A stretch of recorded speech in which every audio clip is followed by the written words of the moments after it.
இன்றைய தேவ செய்தியின் தலைப்பு பொய்யின் பயங்கரம், டேஞ்சர் ஆஃப் லை. நீதிமொழிகளின் புஸ்தகம் 12வது அதிகாரம் 22வது வசனம். பொய் உதடுகள் கர்த்தருக்கு அருவருப்பானவைகள், உண்மையாய் நடக்கிறவர்களோ அவருக்கு பிரியம். பொய் என்பது சரளமாக எல்லாருடைய வாயிலிருந்து வரக்கூடிய ஒரு வார்த்தை.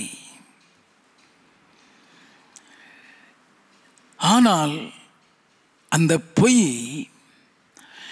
எவ்வளவு பயங்கரமானது என்று யாருக்கும் தெரியாது.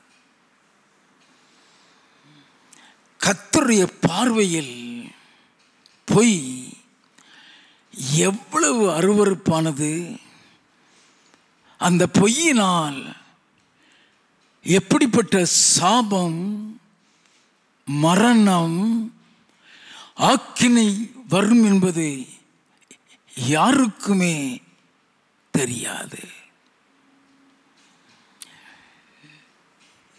இன்றைய நாளில் அந்த பொய் எவ்வளவு பயங்கரமானது,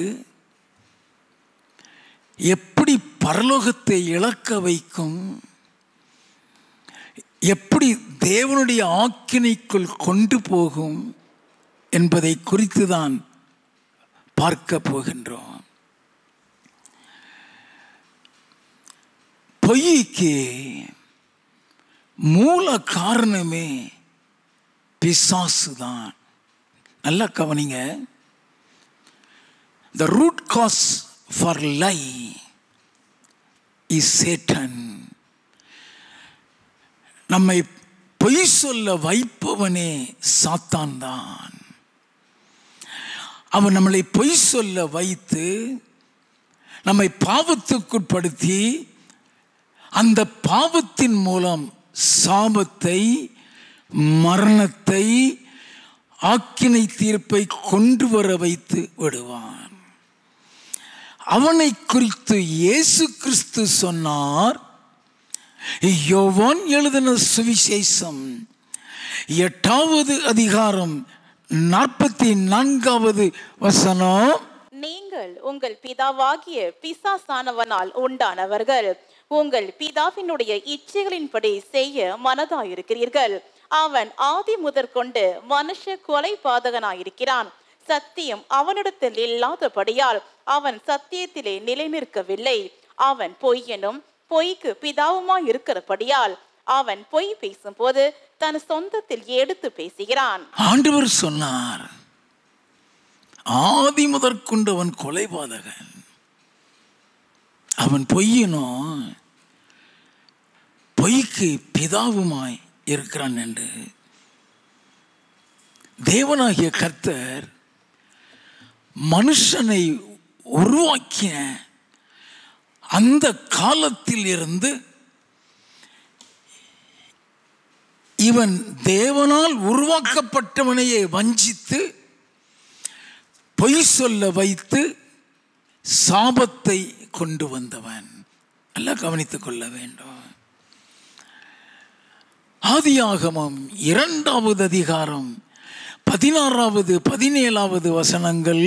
தேவனாகிய கர்த்தர் மனுஷனை நோக்கி, நீ தோட்டத்தில் உள்ள சகல விருட்சத்தின் கனியையும் புசிக்கவே புசிக்கலாம், ஆனாலும் நன்மை தீமை அறியத்தக்க விருட்சத்தின் கனியை புசிக்க வேண்டாம், அதை நீ புசிக்கும் நாளில் சாகவே சாவா என்று கட்டளையிட்டார். தேவனாகிய கர்த்தர் சொல்லுகிறார், அதை புசிக்க வேண்டாம்,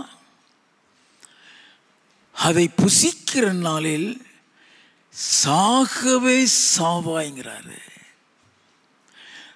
கர்த்தர் சொன்னதையே பொய்யாக மாற்றிவிட்டான். ஆதியாகமம் 3வது அதிகாரம் 4 முதல் 6 வரை வாசிப்போம். அப்பொழுது சர்ப்பம் ஸ்திரீயை நோக்கி, நீங்கள் சாகவே சாவதில்லை. கர்த்தர் சொன்னதையே மாத்துகிறான்.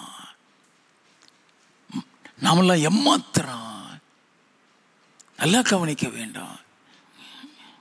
நீங்கள் சாகவே சாவதில்லை, நீங்கள் இதை புசிக்கும் நாளிலே உங்கள் கண்கள் திறக்கப்படும் என்றும் நீங்கள் நன்மை தீமை அறிந்து தேவர்களைப் போல் இருப்பீர்கள் என்றும் தேவன் அறிவார் என்றது. அப்பொழுது ஸ்திரீயானவள், அந்த விருட்சம் புசிப்புக்கு நல்லதும் பார்வைக்கு இன்பமும் புத்தியை தெளிவிக்கிறதற்கு இச்சிக்கப்படத்தக்க விருட்சமுமாய் இருக்கிறது என்று கண்டு அதன் கனியை பறித்து புசித்து தன் புருஷனுக்கும் கொடுத்தாள். நல்ல கவனிங்க. பொய்ய சொல்லி கர்த்தருடைய வார்த்தையை மாத்தி சொல்லி அந்த கனியை புசிக்க வைத்து அதை அவள் புருஷனுக்கும் கொடுத்து புசிக்க வைத்து விட்டாள். 8வது வசனத்தில் இருந்து, பகலில் குளிர்ச்சியான வேளையிலே தோட்டத்தில் உலாவுகிற தேவனாகிய கர்த்தருடைய சத்தத்தை அவர்கள் கேட்டார்கள். அப்பொழுது ஆதாமும் அவன் மனைவியும் தேவனாகிய கர்த்தருடைய சந்நிதிக்கு விலகி தோட்டத்தின் விருட்சங்களுக்குள்ளே ஒளித்து கொண்டார்கள். அப்பொழுது தேவனாகிய கர்த்தர் ஆதாமை கூப்பிட்டு, நீ எங்கே இருக்கிறாய் என்றார். நீ எங்கே இருக்கிறாய்? நல்ல கவனிங்க, வாசிப்போம். அதற்கு அவன், நான் தேவரீருடைய சத்தத்தை தோட்டத்திலே கேட்டு நான் நிர்வாணியாய் இருப்பதினால் பயந்து ஒளித்து கொண்டேன் என்றான். அப்பொழுது அவர், நீ நிர்வாணி என்று உனக்கு அறிவித்தவன் யார்? புசிக்க வேண்டாம் என்று நான் உனக்கு விலக்கின விருட்சத்தின் கனியை புசித்தாயோ என்றார். அதற்கு ஆதாம், என்னுன்னை இருக்கும்படி தேவரீர் தந்த ஸ்திரீயானவள் அவ்விருட்சத்தின் கனியை எனக்கு கொடுத்தாள். ஆண்டவரிடத்திலேயே உண்மையை மறைக்கிறான். ஆண்டவரிடத்திலேயே சர்ப்பம் எங்களை வஞ்சித்தது, நாங்கள் ஏமாந்துட்டோன்னு சொல்லல. ஸ்திரீயின் மீது பழியை தூக்கி போடுகிறான், பாவத்தை மறைக்கிறான். 17வது வசனத்தில் இருந்து 19 வரை, பின்பு அவர் ஆதாமை நோக்கி, நீ உன் மனைவியின் வார்த்தைக்கு செவி கொடுத்து புசிக்க வேண்டாம் என்று நான் உனக்கு விலக்கின விருட்சத்தின் கனியை புசித்தபடியினாலே பூமி உன் நிமித்தம் சபிக்கப்பட்டிருக்கும். நீ உயிரோடு இருக்கும் நாளெல்லாம் வருத்தத்தோட அதன் பலனை புசிப்பாய். அது உனக்கு முள்ளும் குறுக்கும் முளைப்பிக்கும். வெளியின் பயிர் வகைகளை புசிப்பாய். நீ பூமியில் இருந்து எடுக்கப்பட்டபடியால் நீ பூமிக்கு திரும்ப மட்டும் உன் முகத்தின் வேள்வையால் ஆகாரம் புசிப்பாய். நீ மண்ணா இருக்கிறாய், மண்ணுக்கு திரும்புவாய் என்றார். ஒரு பொய் தேவனிடத்தில் இருந்து நேரடியாக அவனுக்கு சாபத்தை கொண்டு வந்தது. அவன் தேவனுடைய சத்தத்திற்கு செவி கொடுக்காமல் சாத்தானுடைய சத்தத்திற்கு இருவரும் செவி கொடுத்தார்கள். நல்லா கவனிக்க வேண்டும். நம்ம பொய் சொல்லும் பொழுது பிசாசுடைய சத்தத்துக்கு செவி கொடுக்கிறோம் என்று அர்த்தம். 23வது வசனம், அவன் எடுக்கப்பட்ட மண்ணை பண்படுத்த தேவனாகிய கர்த்தர் அவனை ஏதேன் தோட்டத்தில் இருந்து அனுப்பிவிட்டார். நல்லா கவனிங்க. அந்த பொய் சாபத்தை கொண்டு வந்தது மாத்திரமல்ல, தேவன் வைத்திருந்த இடத்தை விட்டு விரட்டப்பட்டான். நல்லா கவனிக்க வேண்டும். தேவன் வைத்திருந்த இடத்தில் இருந்து விரட்டப்பட்டான். தேவனோடு கூட இருந்த உறவையும் இழந்து விட்டான்.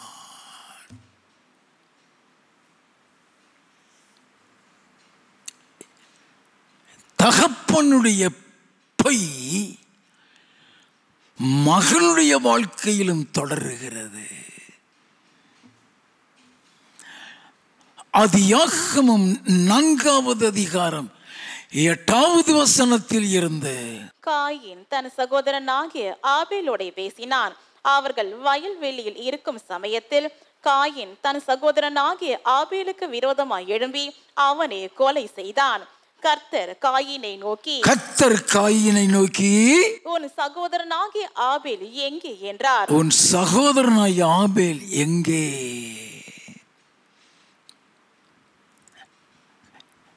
ஆண்டவர் எல்லாத்தையும் பார்த்துட்டு இருப்பாருங்கிற ஞானம் கூட இல்லையே.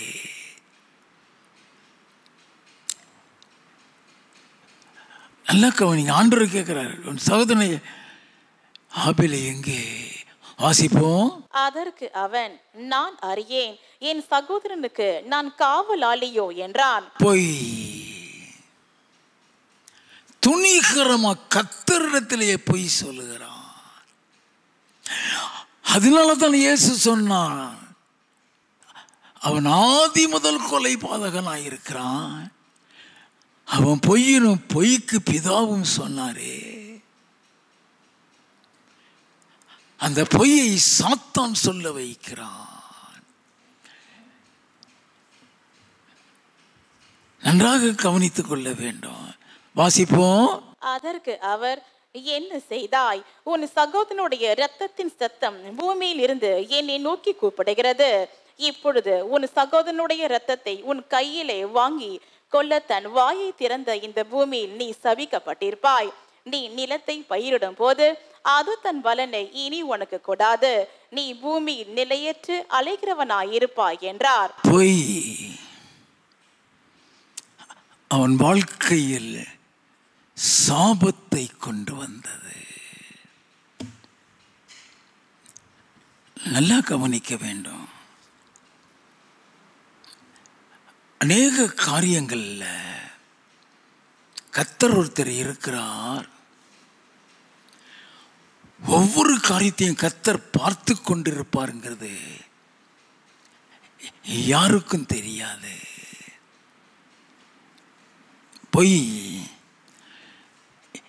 எப்படிப்பட்ட சாபத்தை கொண்டு வந்தது, அந்த பொய் எப்படி சந்ததிக்கு சாபத்தை கொண்டு வந்தது என்பதையும் பார்க்க போகிறோம். 2 ராஜாக்களின் புஸ்தகம் 5வது அதிகாரம் 1 முதல் 3 வசனங்கள். சீரிய ராஜாவின் படைத்தலைவனாகிய நாகமான் என்பவன் தன் ஆண்டவனிடத்தில் பெரிய மனுஷனும் எண்ணிக்கையுள்ளவனுமாயிருந்தான். அவனை கொண்டு கர்த்தர் சீரியாவுக்கு இரட்சிப்பை கட்டளையிட்டார். மகா பராக்கிரமசாலியாகிய அவனோ குஷ்டரோகியாயிருந்தான். சீரியாவில் இருந்து தண்டுகள் புறப்பட்டு இஸ்ரவேல் தேசத்தில் இருந்து ஒரு சிறு பெண்ணை சிறைப்பிடித்து கொண்டு வந்திருந்தார்கள். அவள் நாகமானின் மனைவிக்கு பணிவிடை செய்து கொண்டிருந்தாள். அவள் தன் நாச்சியாரை பார்த்து என் ஆண்டவன் சமாரியாவில் இருக்கிற தீர்க்கதரிசனிடத்தில் போவாரானால்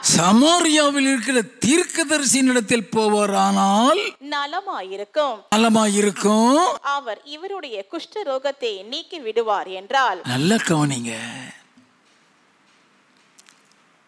நம்ம வாசித்தோம் எத்தனையோ தடவை. நம்ம என்ன எடுத்திருக்கிறோம்? ஏதோ ஒரு சிறு பெண் இந்த தகவலை கொடுக்கிறாள் என்றுதான் நான் நினைச்சிருப்போம். இந்த தகவலை கொடுக்க வைத்தது தேவன் என்று யாருக்காவது தெரியுமா?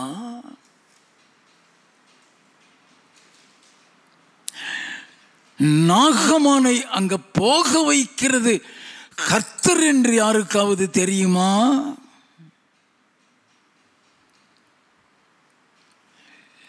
இந்த தகவல் பரலோகத்தில் இருந்து,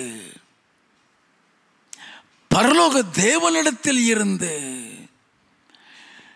அந்த சிறு பெண் மூலமாக நாகமானுக்கு சொல்லப்படுகின்றது. இது பரலோக காரியம் என்றோ, இதில் பரலோக தேவனுடைய தலையீடு இருக்கிறது என்றோ யாருக்குமே தெரியாது. இந்த சம்பவம் அவருடைய நாமத்தை மகிமைப்படுத்துகிறதற்காகவும் ஒரு பெரிய இராணுவ அதிகாரியை தேவனுடைய ராஜ்யத்தை சுதந்திரிக்க வைக்கிறதற்காகவும் தேவனாகிய கர்த்தர் செய்கிறார் என்று யாருக்குமே தெரியாது.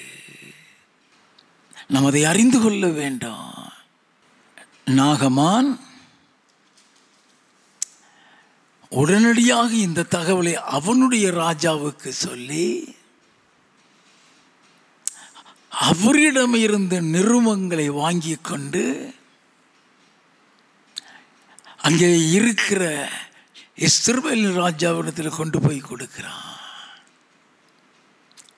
அவன் அதை வாசித்து பார்த்துட்டு அவன் பயப்பட ஆரம்பிக்கிறான். 2 ராஜாக்களின் புஸ்தகம் 5வது அதிகாரம் 7வது வசனத்தில் இருந்து, இஸ்ரவேலின் ராஜா அந்த நிருபத்தை வாசித்த போது அவன் தன் வஸ்திரங்களை கிழித்து கொண்டு, ஒரு மனுஷனை அவன் குஷ்டரோகத்தை நின்று நீக்கிவிட வேண்டும் என்று அவன் என்னிடத்தில் நிருபம் அனுப்புகிறதற்கு கொல்லவும் உயிர்ப்பிக்கவும் நான் தேவனா?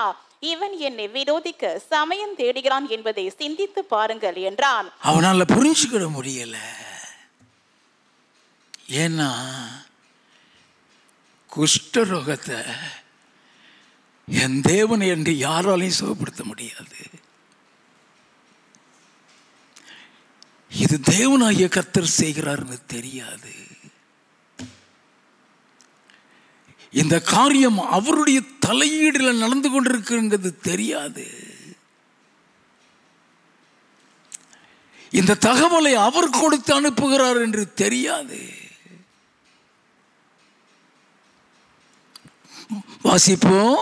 இஸ்ரவேலின் ராஜா தன் வஸ்திரங்களை கிழித்து கொண்ட செய்தியை தேவனுடைய மனுஷனாகிய எலிசா கேட்டபோது அவன், நீர் உம்முடைய வஸ்திரங்களை கிழித்து கொள்வானேன்?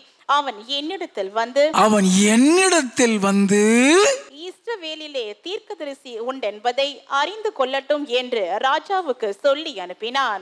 இஸ்ரவேலிலே ஒரு தீர்க்கதரிசி இருக்கிறான் என்பதை அவன் அறிந்து கொள்ளட்டும். நல்ல கவனிங்க. அப்படின்னா இந்த வார்த்தையை அவன் சொல்லுகிறான்னா இது கர்த்தரால் நடைபெற்று கொண்டிருக்கிறது. அநேக காரியங்கள் we never knew the interference of God in certain incidents. நல்லா கவனித்துக் கொள்ள வேண்டும்.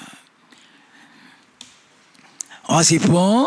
அப்படியே நாகமான் தன் குதிரைகளோடும் தன் ரதத்தோடும் வந்து எலிசாவின் வாசற்படியிலே நின்றான். அப்பொழுது எலிசா அவனிடத்தில் ஆள் அனுப்பி, வெளியே வரல அவனிடத்திலே ஆள் அனுப்பி, நீ போய் யோர்தானில் 7 தரம் ஸ்நானம் பண்ணு, அப்பொழுது உன் மாம்சம் மாறி நீ சுத்தமாவாய் என்று சொன்னான். இது மனுஷன் செய்ய முடியுமா?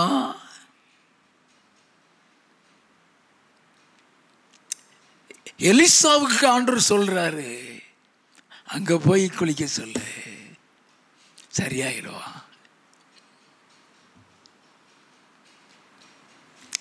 நல்லா கவனிக்க வேண்டும். இது ஆண்டவருடைய காரியங்கிறது யாராலுமே புரிந்து கொள்ள முடியாது. இது கர்த்தருடைய காரியமாய் இருக்கிறபடியினால் பிசாசு அதை செய்ய விட மாட்டான். இது கர்த்தருடைய காரியமாய் இருக்கிறபடினால், கர்த்தருடைய நாமம் மகிமைப்பட போகிறபடினால், ஒரு பெரிய இராணுவ தலைவனை கர்த்தரிடத்தில் திரும்ப போகிற ஒரு காரியமாக இருக்கிறபடினால் அவ்வளவு ஈஸியா பிசாசு அதை செய்ய விட்டு விட மாட்டான். வாசிப்போம். அதற்கு நாகமான் கடும் கோபம் கொண்டு புறப்பட்டு போய் அவன் வெளியே வந்து நின்று தன் தேவனாகிய கர்த்தருடைய நாமத்தை தொடுது தன் கையினால் அந்த இடத்தை தடவி இவ்விதமாய் குஷ்டரோகத்தை நீக்கி விடுவான் என்று எனக்குள் நினைத்திருந்தேன். நான் ஸ்நானம் பண்ணி சுத்தமாகிறதுக்கு இஸ்ரவேலின் தண்ணீர்கள் எல்லாவற்றை பார்க்கிலும் தமஸ்குவின் நதிகளாகிய ஆப்னாவும் பர்பாரும் நல்லதல்லவோ என்று சொல்லி உக்கிரத்தோட திரும்பி போனான். நல்ல கவனிங்க. அவனுக்குள்ள கோபத்தை கொடுத்து விட்டான். அது சாதாரண கோபம் அல்ல, உக்கிரக கோபம். அந்த கோபத்தை கொடுத்து அவன் அதை செய்திராதபடி அவனை திருப்பி அனுப்புகிறதற்கு ஏற்பாடு செய்து விட்டான். Why I am explaining detailedly this passage? Everyone should know the interference of God in every incident in the life of God's chosen. நல்லா தெரிந்து கொள்ள வேண்டும்.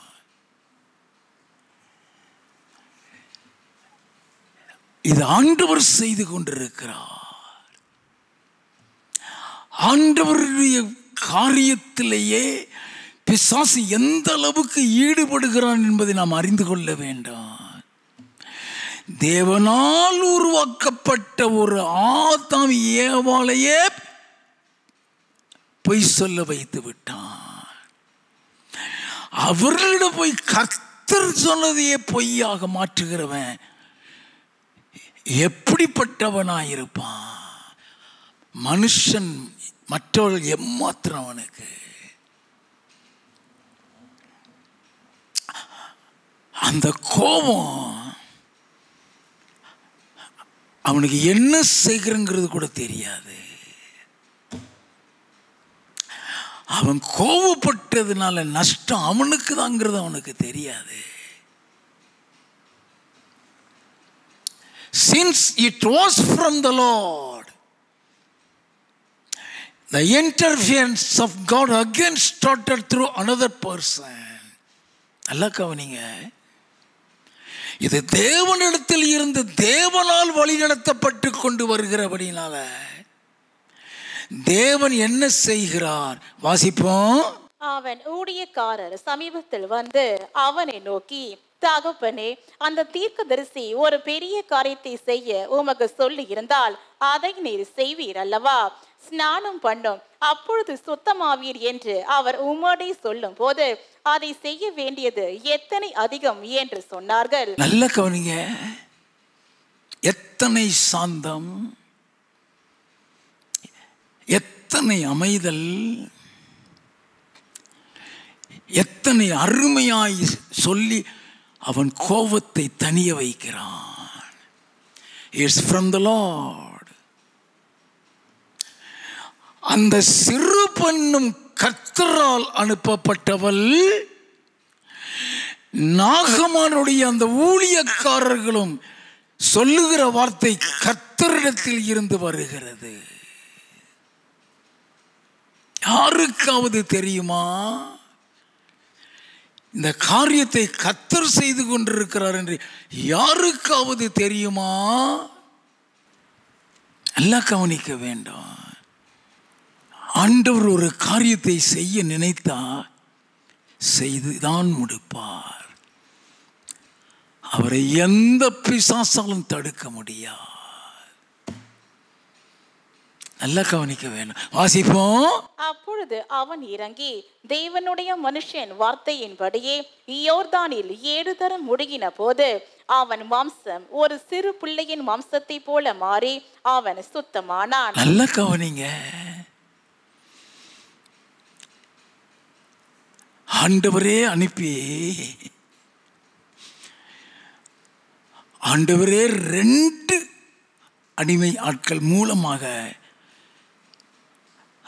அவனுக்கு ஆலோசனை கொடுத்து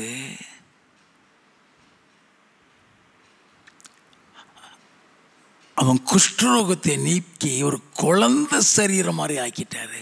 வாசிப்போம்.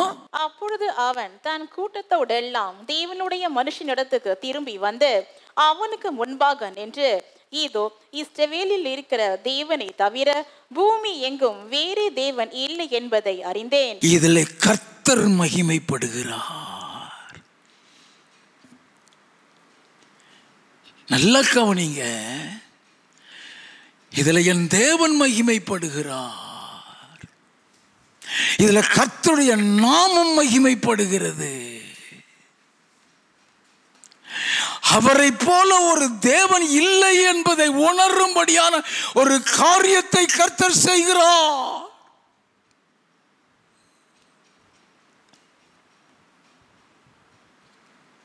வாசிப்போம். இப்போதும் உமது அடியின் கையில் ஒரு காணிக்கை வாங்கிக் கொள்ள வேண்டும் என்றான். அவன் சுகம் பெற்றுட்டான். அந்த காணிக்கையை வாங்கிக்கிடுங்க.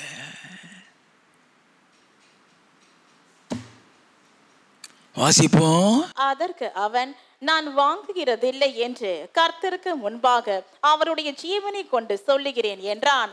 வாங்க வேண்டும் என்று அவனை வருந்தினாலும் தட்டுதல் பண்ணிவிட்டான். வாங்க வேண்டும் என்று அவனை வற்புறுத்தின பொழுது கூட தட்டுதல் பண்ணிவிட்டான்.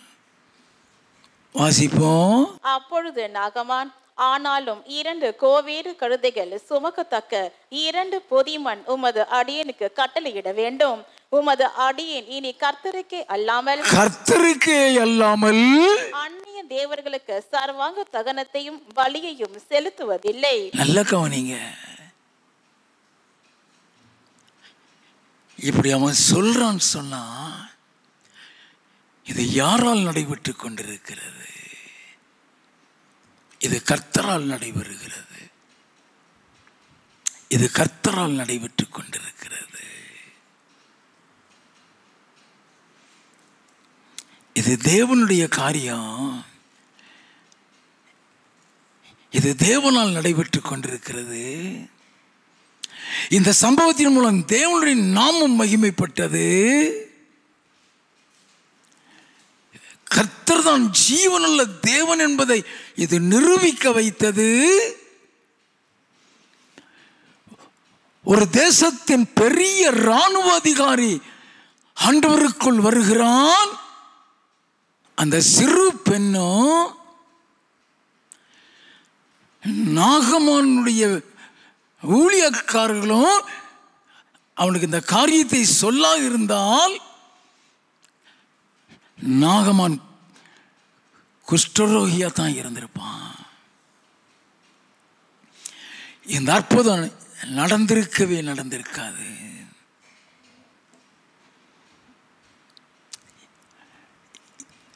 இந்த அடிமை பெண்ணும்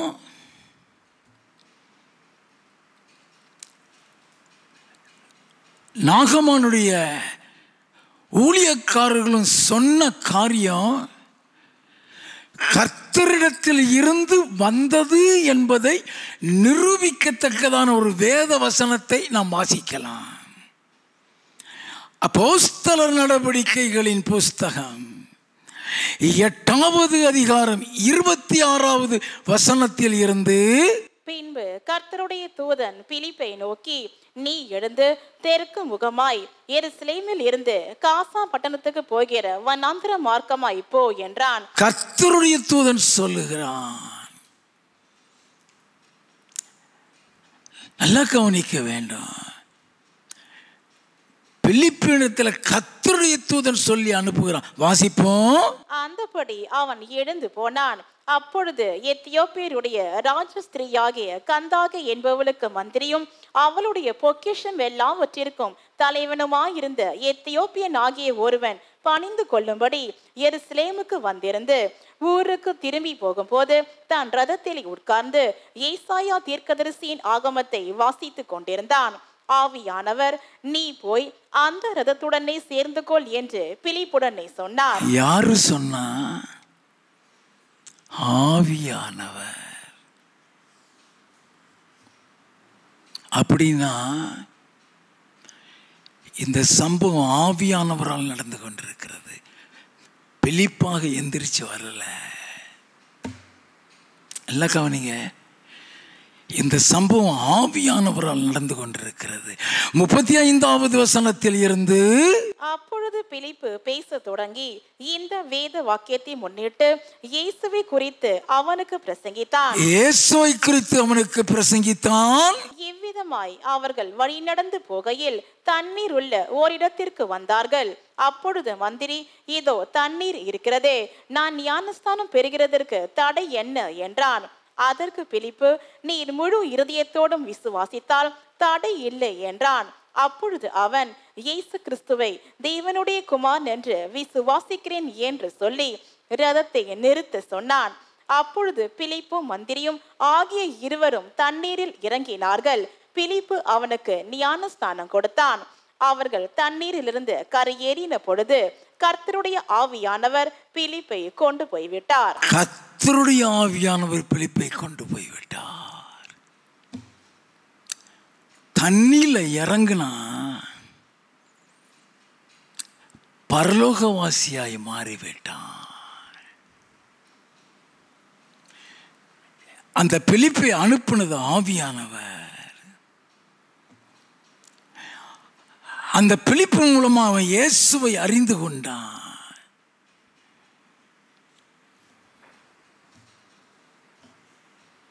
அவனும் அங்க ஒரு பெரிய பதவியில் இருக்கிறவன், எத்தியோப்பிய மந்திரி, அங்க பெரிய பதவியில் இருக்கிறான். இந்த கந்தகாயோட கூட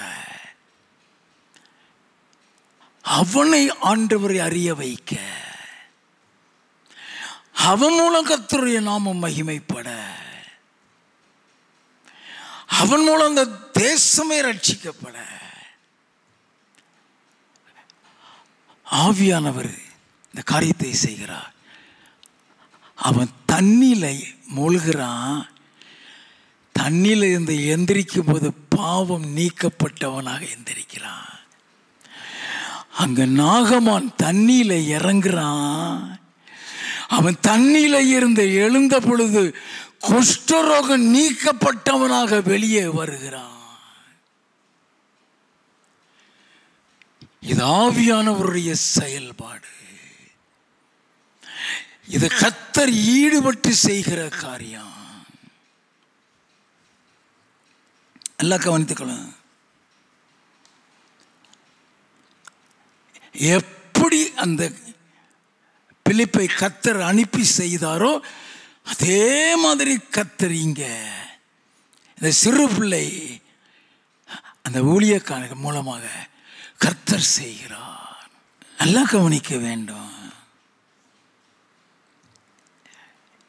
இதுல தீர்க்கதரிசியா இருக்கிற எலிசா யார் மூலமாக இந்த நாகமான் சுகமாக்கப்பட்டானோ அந்த எலிசா 2 ராஜாக்களின் புஸ்தகம் 4வது அதிகாரம் 9வது வசனத்தின்படி பரிசுத்தவான். எல்லாம் கவனிச்சுக்கிடுங்க. அவன் பரிசுத்தவான். 2 ராஜாக்களின் புஸ்தகம் 5வது அதிகாரம் 16வது வசனத்தின்படி அவன் பணத்திற்காக ஊழியம் செய்கிறவன் அல்ல, அவன் பண ஆசை பிடித்தவனும் அல்ல. நல்லா கவனித்துக்கொள்ளும். அவன் பரிசுத்தவான். பணத்துக்காக அவனுக்கு இந்த தீர்க்க தரிசனம் சொன்னது இல்லை என்பதை நிரூபிக்கும்படியாக அந்த பைசாவை காணிக்க வாங்கல. இப்படிப்பட்டவன் மீது கர்த்தர் எப்படி பிரியமாயிருப்பார்? நல்லா கவனிங்க. இப்படிப்பட்ட பரிசுத்தவானுடைய பெயரை கெடுக்க, கர்த்தருடைய நாமத்தை தூசிக்க வைக்க எலிசாவுடைய வேலைக்காரனையே பிசாசு கருவியாக பிரயோஜனப்படுத்தி பொய் சொல்ல வைக்கிறான். நல்லா கவனிக்க வேண்டும். 2 ராஜாக்களின் புஸ்தகம் 5வது அதிகாரம் 19வது வசனத்தில் இருந்து, அதற்கு அவன், சமாதானத்தோடே போ என்றான். இவன் புறப்பட்டு கொஞ்ச தூரம் போன போது தேவனுடைய மனுஷனாகிய எலிசாவின் வேலைக்காரன் கேயாசி என்பவன் அந்த சீரியனாகிய நாகமான் கொண்டு வந்ததை என் ஆண்டவன் அவன் கையிலே வாங்காமல் அவனை விட்டு விட்டார். நான் அவன் பிறகே ஓடி அவன் கையில் ஏதாகிலும் வாங்குவேன் என்று கர்த்தருடைய ஜீவன் மேல் ஆணையிட்டு. யாருடைய ஜீவன் மேல என்ன துணிகிறான்? கர்த்தருடைய ஜீவன் மேல் ஆணையிட்டு. வாசிப்போம். நாகமானை பின்தொடர்ந்தான். அவன் தன் பிறகே ஓடி வருகிறதை நாகமான் கண்ட போது அவனுக்கு எதிர்கொண்டு போக ரதத்தில் இருந்து குதித்து, சுக செய்தியா என்று கேட்டான். அதற்கு அவன், சுக செய்திதான். தீர்க்கதரிசிகளின் புத்திரரில் 2 வாலிபர் இப்பொழுதுதான் எப்பிராயிம் மலை தேசத்தில் இருந்து என்னிடத்தில் வந்தார்கள். அவர்களுக்கு 1 தாலந்து வெள்ளியையும் 2 மாற்று வஸ்திரங்களையும் தர வேண்டும் என்று கேட்க என் எஜமான் என்னை அனுப்பினார் என்றான். எத்தனை துணிகரமான பொய்!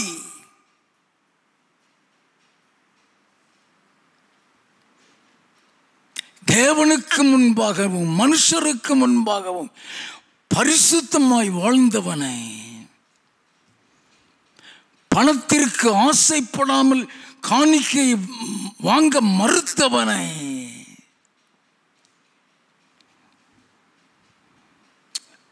பணம் வாங்குகிறதில்லை என்று கர்த்தருடைய ஜீவனை கொண்டு கர்த்தருக்கு முன்பாக சொன்னவனை குறித்து எப்படிப்பட்ட பொய் சொல்லுகிறான்? நல்லா கவனிங்க. என் எஜமான் வாங்கிட்டு வர சொன்னார்னு சொல்றானே, தேவன் பார்த்து கொண்டிருப்பார் என்பதை மறந்து விட்டானே. தேவனாகிய கர்த்தர் பார்த்து கொண்டிருப்பார் என்பதை மறந்து விட்டானே.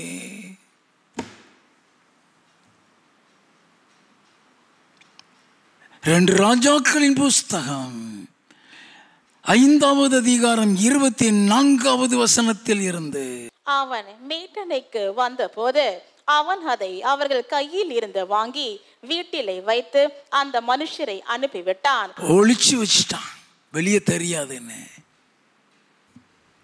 வாசிப்போம். அவர்கள் போய் விட்டார்கள். பின்பு அவன் உள்ளே போய் தன் எஜமானுக்கு முன்பாக நின்றான்.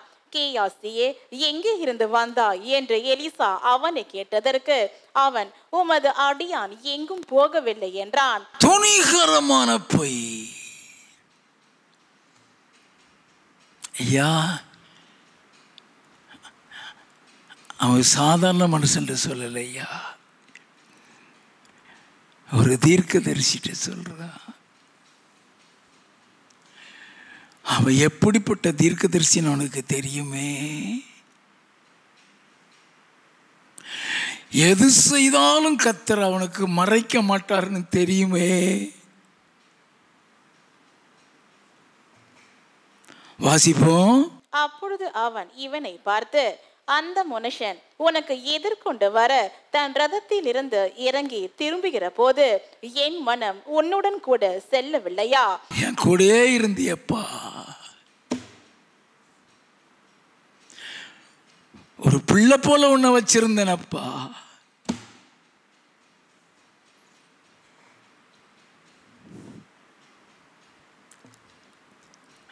அவன் ரதத்தில் இருந்து இறங்கி உனக்கு எதிர்கொண்டு வரும் பொழுது என் ஞாபகமே உனக்கு வரலையா?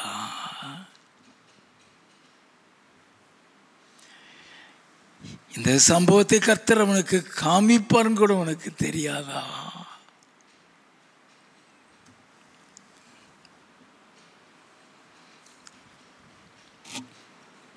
நல்லா கவனிங்க.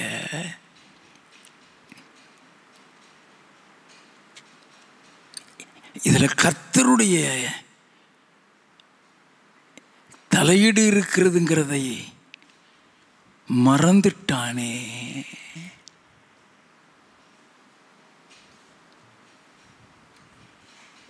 வாசிப்போம். பணத்தை வாங்குகிறதற்கும் வஸ்திரங்களையும் ஒலிவ தோப்புகளையும் திராட்சை தோட்டங்களையும் ஆடு மாடுகளையும் வேலைக்காரரையும் வேலைக்காரிகளையும் வாங்குகிறதற்கும் இது காலமா? ஆகையால் நாகமானின் குஷ்டரோகம் நாகமானின் குஷ்டம் உன்னையும் உன் சந்ததியாரையும் என்றைக்கும் பிடித்திருக்கும் என்றான். என்னது?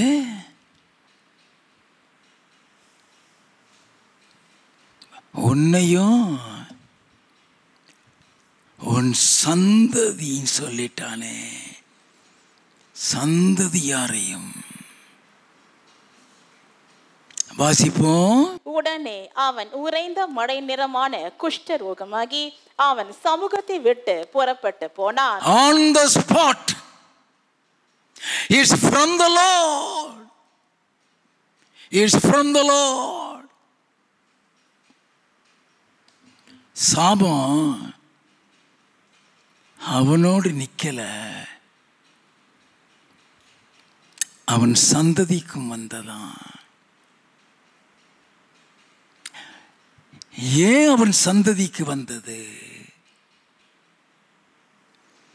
யோபுவின் புஸ்தகம் 21வது அதிகாரம் 19வது வசனம். தேவன் அவனுடைய அக்கிரமத்தை அவன் பிள்ளைகளுக்கு வைத்து வைக்கிறார். அவனுடைய அக்கிரமத்தை அவனுடைய பிள்ளைகளுக்கு வைத்து வைக்கிறார். அவன் உணரத்தக்க விதமாய் அதை அவனுக்கு பலிக்க பண்ணுகிறார். அவன் உணரத்தக்க விதமாய் தான் செய்தது எவ்வளவு பெரிய தப்புங்கிறதை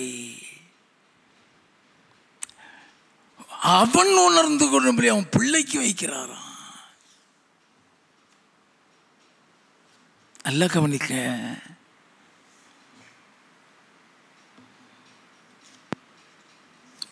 தகப்பன்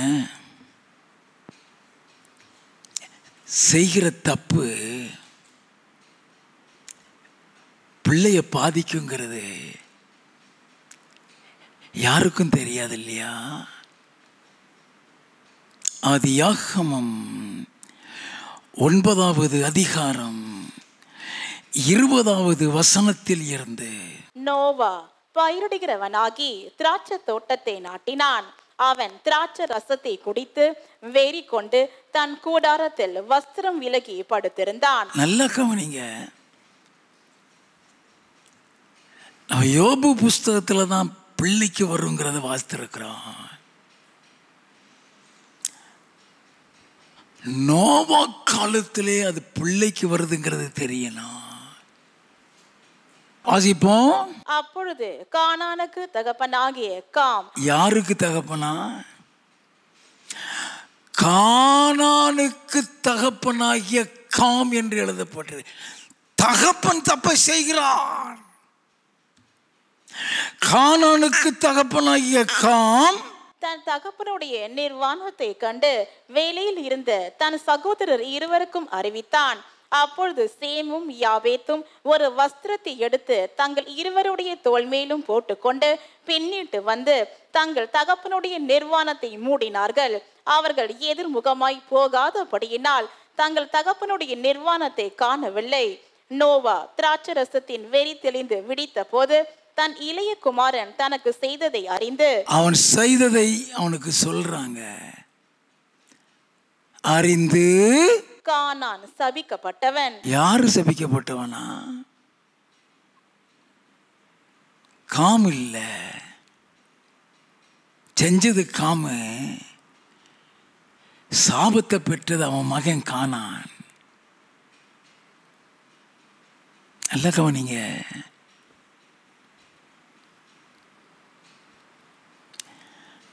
கானான் சபிக்கப்பட்டவன் தன் சகோதரிடத்தில் அடிமைகளுக்கு அடிமையா இருப்பான் என்றான். அடிமைகளுக்கு அடிமையாயிருப்பான். நிர்வாணத்தை பார்த்ததே அவ்வளவு பெரிய பாவமாயிருந்தா நல்லா கவனிங்க. ஆதி காலத்து சம்பவம். நிர்வாணத்தை பார்த்ததே சாபத்தை கொண்டு வருகிற ஒரு பாவமாக இருந்தா, அந்த பாவத்தை செய்கிறது எவ்வளவு பெரிய பாவம்.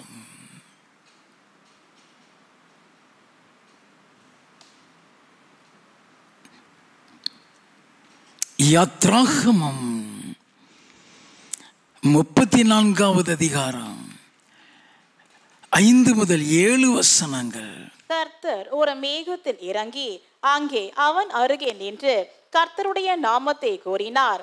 கர்த்தர் அவனுக்கு முன்பாக கடந்து போகிற போது அவர், கர்த்தர் கர்த்தர் இரக்கமும் கிருபையும் நீடிய சாந்தமும் மகா தயையும் சத்தியமும் உள்ள தேவன், 1000 தலைமுறைகளுக்கு இரக்கத்தை காக்கிறவர். அவர் இரக்கம் உள்ளவர்தான், கிருபை உள்ளவர்தான், நீடிய சாந்தமும் தயவும் சத்தியம் உள்ள தேவன்தான், 1000 தலைமுறைகளுக்கு இரக்கத்தை காக்கிறவர்தான்.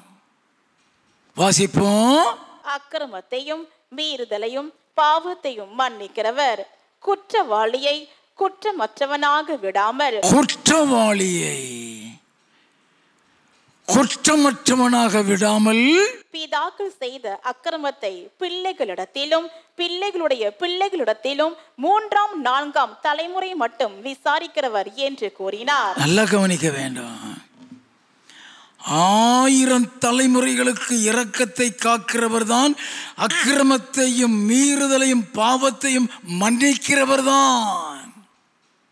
ஆனாலும் குற்றவாளியை குற்றமற்றவனாக விடாமல், பிதாக்கள் செய்த அக்கிரமத்தை பிள்ளைகளிடத்திலும் பிள்ளைகளுடைய பிள்ளைகளிடத்திலும் 3ஆம் 4ஆம் தலைமுறை மட்டும் விசாரிக்கிறவர். நம்ம எவ்வளவு பயந்து வாழ வேண்டும். நாம செய்கிற பாவத்தினால பிள்ளைகள் பாதிக்கப்பட்டிருக்கூடாது. நீதிமொழிகளின் புஸ்தகம் 19வது அதிகாரம் 5வது வசனமும் 9வது வசனம் வாசிப்போம். பொய் சாட்சிக்காரன் ஆக்கினைக்கு தப்பான், பொய் சாட்சிக்காரன் ஆக்கினைக்கு தப்பான், பொய்களை பேசுகிறவனும் தப்புவதில்லை, பொய்களை பேசுகிறவனும் ஆக்கினைக்கு தப்புகிறதில்லை. 9வது வசனம். பொய் சாட்சிக்காரன் ஆக்கினைக்கு தப்பான், பொய்களை பேசுகிறவன் நாசம் அடைவான். பொய்களை பேசுகிறவன் நாசம் அடைவான். வசனம் கடுமையா இருக்கு இல்லையா? பொய் சொன்னவங்க சாபத்தை பெற்றதை பார்த்தீங்க. பொய் சொன்னவங்க சாவுறதும் வேதத்தில் இருக்கு. அப்போஸ்தலர் நடவடிக்கைகளின் புஸ்தகம் 5வது அதிகாரம் முதல் 5 வசனங்கள். அனனியா என்னும் பெயருள்ள ஒருவனும் அவனுடைய மனைவியாகிய சப்பீராலும் தங்கள் காணியாட்சியை விற்றார்கள். தன் மனைவி அறிய அவன் கிரயத்திலே ஒரு பங்கை வஞ்சித்து வைத்து ஒரு பங்கை கொண்டு வந்து அப்போஸ்தலருடைய பாதத்திலே வைத்தான். பேதுரு அவனை நோக்கி, அனனியாவே, நிலத்தின் கிரயத்தில் ஒரு பங்கை வஞ்சித்து வைத்து பரிசுத்த ஆவியினிடத்தில் பொய் சொல்லும்படி, பரிசுத்த ஆவியினிடத்தில் பொய் சொல்லும்படி.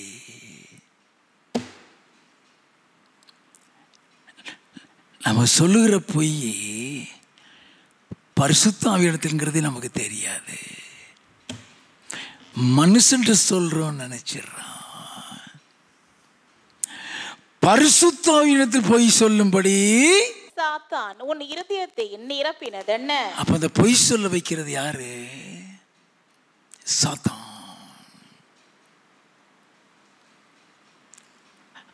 அந்த பொய்ய சொல்ல வைக்கிறவன் சாத்தான்.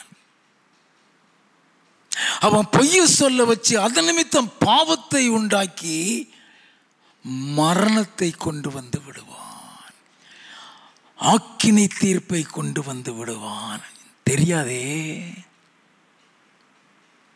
வாசிப்போம். அதை விற்கும் முன்னே அது உன்னுடையதாய் இருக்கவில்லையோ? அதை விற்ற பின்பும் அதன் கிரயம் உன் வசத்தில் இருக்கவில்லையோ? நீ உன் இருதயத்திலே இப்படிப்பட்ட எண்ணம் கொண்டதென்ன? இப்படிப்பட்ட எண்ணம் கொண்டது என்ன? நீ மனுஷரிடத்தில் அல்ல, நீ மனுஷனிடத்தில் அல்ல, தேவனிடத்தில் பொய் சொன்னாய் என்றான். நீ தேவனிடத்தில் பொய் சொன்னாய்.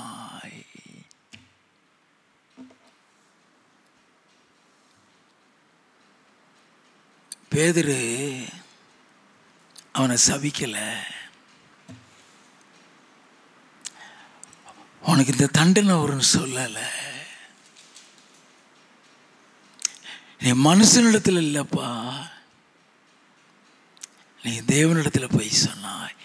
வாசிப்போம். அனனியா இந்த வார்த்தைகளை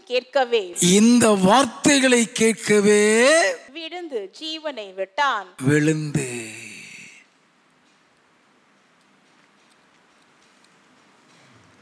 ஜீவனை விட்டான்.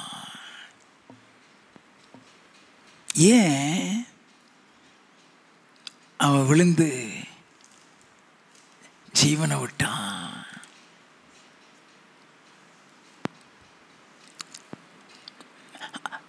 அவன் எப்படிப்பட்ட சபையில் இருந்தவன் தெரியுமா? அப்போஸ்தல நடவடிக்கைகளின் புஸ்தகம் 2வது அதிகாரம் 42வது வசனத்தில் இருந்து, அவர்கள் அப்போஸ்தலருடைய உபதேசத்திலும் அந்யோன்யத்திலும் அப்பம் பிற்குதலிலும் ஜெபம் பண்ணுதலிலும் உறுதியாய் தரித்திருந்தார்கள். அவர்கள் அப்போஸ்தலருடைய உபதேசத்திலும் அந்யோன்யத்திலும் அப்பம் பிற்குதலிலும் ஜெபம் பண்ணுதலிலும் உறுதியாய் தரித்திருந்தார். 44வது வசனத்தில் இருந்து, விசுவாசிகள் எல்லாரும் ஒருமித்திருந்து சகலத்தையும் பொதுவாய் வைத்து அனுபவித்தார்கள். காணியாட்சிகளையும் ஆஸ்திகளையும் விற்று ஒவ்வொருவனுக்கும் தேவையானதற்கு தக்கதாக அவைகளில் எல்லாருக்கும் பகிர்ந்து கொடுத்தார்கள். அவர்கள் ஒருமனப்பட்டவர்களாய் தேவாலயத்திலே அனுதினமும் தரித்திருந்து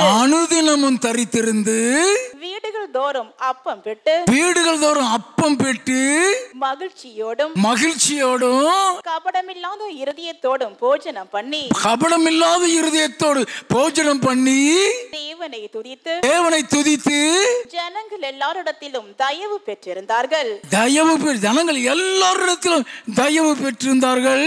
ரட்சிக்கப்படுகிறவர்களை கர்த்தர் அனுதினமும் சபையிலே சேர்த்து கொண்டு வந்தார். அது கர்த்தரால் நடத்தப்படுகிற சபை. அது கர்த்தரால் நடத்தப்படுகிற சபை. அது ஒரு மனுஷனால் நடத்தப்பட்டு கொண்டிருக்கவில்லை.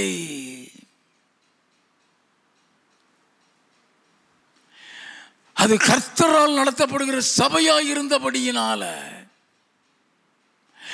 அந்த சபையில இருந்த, அப்படிப்பட்ட சபையில இருந்த அனனியா பொய் சொன்னான்.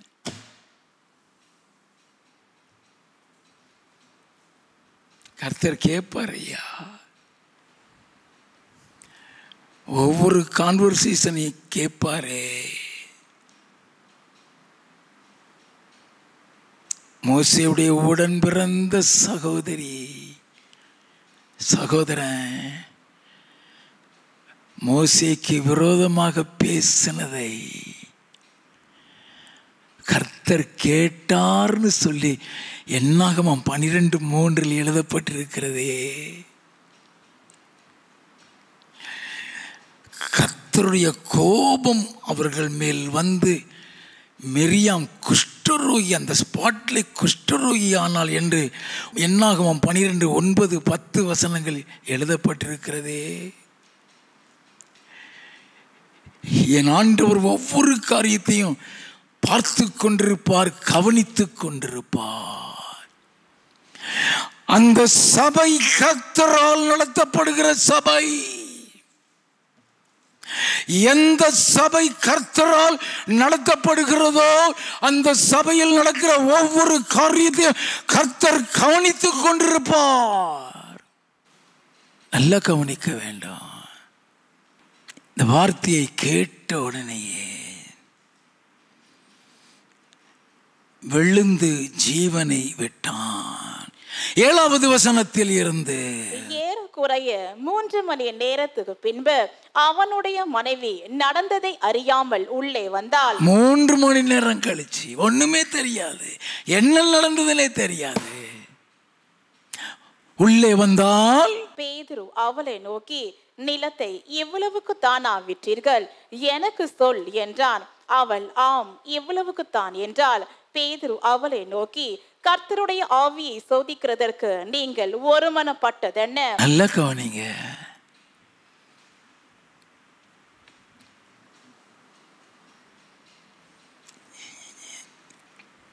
எதுக்கு மனைவி? கணவனை திருத்துறதுக்கு தான். கணவன் செய்கிற தப்பை சொல்லி காமிக்கிறதுக்கு தான். கர்த்தருடைய ஆவியை சோதிக்கிறதுக்கு நீங்கள் ஒருமனப்பட்டது என்ன? இதோ உன் புருஷனை அடக்கம் பண்ணினவர்களுடைய கால்கள் வாசற்படியிலே வந்திருக்கிறது, உன்னையும் வெளியே கொண்டு போவார்கள் என்றான். உன்னையும் கொண்டு போவார்கள். நடக்க போற சம்பவத்தை சொல்றான். இது சாபம் இல்லை, இவளையும் போவாங்கிறத கர்த்தர் காமிச்சதுனாலதான் சொல்றான். வாசிப்போம். உடனே அவள் அவனுடைய பாதத்தில் விழுந்து ஜீவனை விட்டாள். உடனே அவளும் செத்தாள்.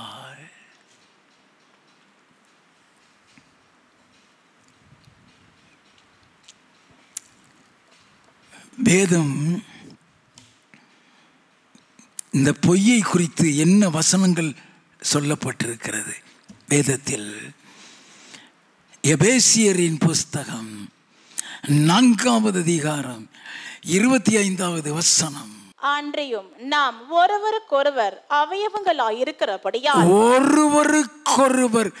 அவயவங்களாயிருக்கிறபடியால் பொய்யை கலைந்து அவனவன் பிறனுடனே மெய்யை பேச கடவன். நல்ல கவனிங்க. ஒருவருக்கொருவர் அவயம் சொல்லப்பட்டிருக்குது. அப்படின்னா அது எப்படிப்பட்ட அவயம்? ரோமரின் புஸ்தகம் 12வது அதிகாரம் 5வது வசனம். அநேகராகிய நாமும் கிறிஸ்துவுக்குள் ஒரே சரீரமாயிருக்க ஒருவருக்கொருவர் அவயவங்களாயிருக்கிறோம். கிறிஸ்துவுக்குள் ஒரே சரீரமாயிருக்க ஒருவருக்கொருவர் அவயவங்களாயிருக்கிறோம். அப்ப நீ பொய் சொன்னா யார்கிட்ட சொல்றேன்னு தெரிய வேண்டாம். 1 கொரிந்தியரின் புஸ்தகம் 12வது அதிகாரம் 27வது வசனம். நீங்களே கிறிஸ்துவின் சரீரமாயும் தனித்தனியே அவயவங்களுமாயும் இருக்கிறீர்கள். தனித்தனியாக அவயவங்களுமாய் இருக்கிறீர்கள். அப்ப ஒருத்தனுக்கு ஒருத்தன் கிறிஸ்துவோடு கூட இணைக்கப்பட்டு அவருடைய சரீரமாய் இருக்கிறோம். நீ மனுஷன் போய் சொல்றோன்னு நினைக்கிற, ஆனா அது தேவன்கிட்டங்கிறது தெரியாது நமக்கு.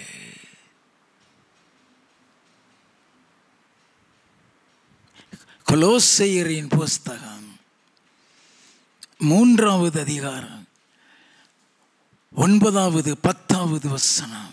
ஒருவருக்கொருவர் பொய் சொல்லாதிருங்கள், பழைய மனுஷனையும் அவன் செய்கைகளையும் கலைந்து போட்டு தன்னை சிருஷ்டித்தவருடைய சாயலுக்கொப்பாய் பூரண அறிவடையும்படி புதிதாக்கப்பட்ட புதிய மனுஷனை தரித்து கொண்டிருக்கிறீர்களே. புதிய மனுஷனை தரித்திருக்கிறியே, பொய் சொல்லிடாதங்கிறான். New creature. உனக்குள்ள கர்த்தர் வாசமா இருக்கிறாரு.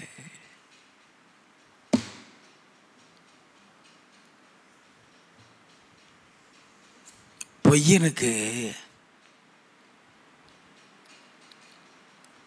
பூமியில கிடைக்கிற சாபத்தையும் மரணத்தையும் தானே பார்த்தோம். பொய் சொல்றவனுக்கு எந்த இடம் வச்சிருக்காரு தெரியுமா? வெளிப்படுத்தின விசேஷம் 21வது அதிகாரம் 8வது வசனம். பயப்படுகிறவர்களும் அவிசுவாசிகளும் அருவருப்பானவர்களும் கொலை பாதகரும் விபச்சாரக்காரரும் சூனியக்காரரும் விக்கிராராதனைக்காரரும் பொய்யர் அனைவரும் எப்படிப்பட்ட பொய் சொன்னாலும் சரி, பொய்யர் அனைவரும் 2ஆம் மரணமாகிய அக்கினியும் கந்தகமும் எரிகிற கடலிலே பங்கடைவார்கள் என்றார். ஐயா, அவங்களை யாரோடு கூட ஒப்பிட்டு சொல்லுகிறார்? விபச்சாரக்காரரோட, சூனியக்காரர்களோட. பொய் அவ்வளவு பயங்கரமானது. We need to understand the danger of lie. ஒன்னு ராஜாக்களின் புஸ்தகம் 22வது அதிகாரம் 20 முதல் 22 வசனங்கள். அப்பொழுது கர்த்தர் ஆகாப் போய் கீலேயாத்தில் உள்ள ராமோத்தில் விழும்படிக்கு அவனுக்கு போதனை செய்கிறவன் யார் என்று கேட்டதற்கு ஒருவன் இப்படியும் ஒருவன் அப்படியும் சொன்னார்கள். அப்பொழுது ஒரு ஆவி புறப்பட்டு வந்து கர்த்தருக்கு முன்பாக நின்று நான் அவனுக்கு போதனை செய்வேன் என்றது. ஏதினால் என்று கர்த்தர் அதை கேட்டார். அப்பொழுது அது, நான் போய் அவனுடைய தீர்க்கதரிசிகள் எல்லாரின் வாயிலும் பொய்யின் ஆவியாய் இருப்பேன் என்றது. என்னது? பொய்யின் ஆவி. நம்ம விபச்சார ஆவின்னு கேள்விப்பட்டிருக்கிறோம், பெருமையின் ஆவின்னு கேள்விப்பட்டிருக்கிறோம், பொய்யின் ஆவின்னு கேள்விப்பட்டிருக்கீங்களா? அந்த பொய்யின் ஆவி நுழைஞ்சிருச்சுன்னா கர்த்தருக்கு பயப்படுற பயம் இருக்கவே இருக்காது. நல்லா கவனிங்க. அந்த பொய்யின் ஆவி நுழைஞ்சிருச்சுன்னா கர்த்தருக்கு பயப்படுகிற பயம் கொஞ்சம் கூட இருக்காது.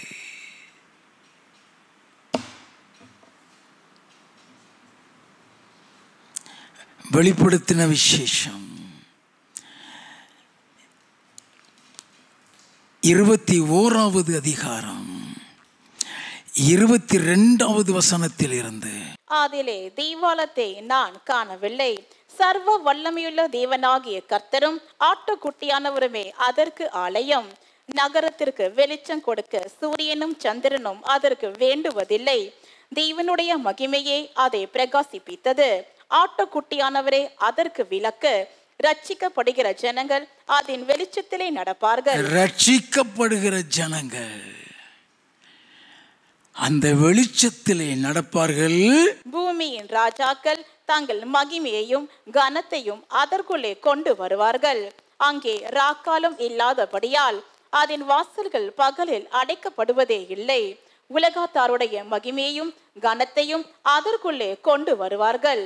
தீட்டுள்ளதும் அருவருப்பையும் பொய்யையும் நடப்பிக்கிறதும் ஆகிய ஒன்றும் அதில் பிரவேசிப்பதில்லை. அருவருப்பையா?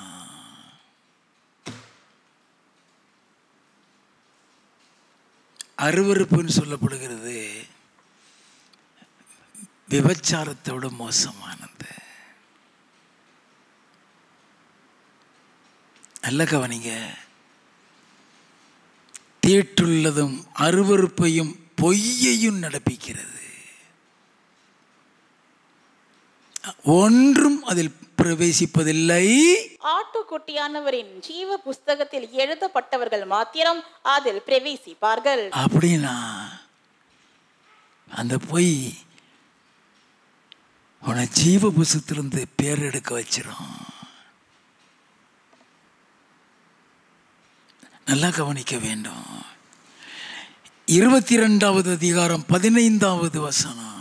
நாய்களும் சூனியக்காரரும் விபச்சாரக்காரரும் கொலை பாதகரும் விக்கிராராதனைக்காரரும் பொய்யை விரும்பி அதன்படி செய்கிற யாவரும் புறம்பே இருப்பார்கள். பொய்யை விரும்பி